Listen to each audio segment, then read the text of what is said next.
पाकिस्तान मुस्लिम league नून तहसील नौशहरा वादी सोन के senior रहनुमा और नौजवान क़यादत मलिक फैसल निज़ाम आवान की हमरा वफ़द साबिक वज़ीर आला पंजाब मियां हमजा शहबाज शरीफ से खुसूसी मुलाकात हुई।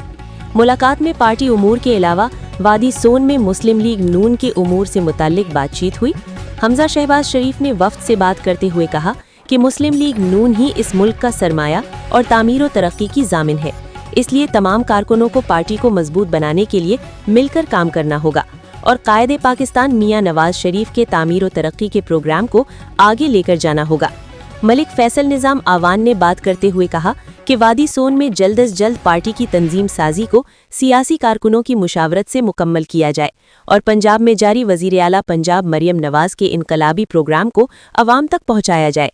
कारकुन खुद अपने प्रोजेक्ट्स की निगरानी करें। साबिक वज़ीर आला पंजाब हमजा शहबाज शरीफ ने मलिक फैसल निज़ाम और वफ़द को यकीन दिलाया कि पार्टी उमूर और तंजीम साजी मुखलिस और हकीकी वर्करों की मुशावरत से की जाएगी, क्योंकि असल और हकीकी वदकर ही पार्टी का सरमाया है। उन्होंने वादी सोन की तामीर व तरक्की में अपने भरपूर किरदार का यकीन दिलाया। आखिर में हमजा शहबाज शरीफ ने मलिक फैसल निज़ाम और वफ़द का शुक्रिया अदा किया। Javed Iqbal Awan, deputy chairman, channel 6 news, Khushab.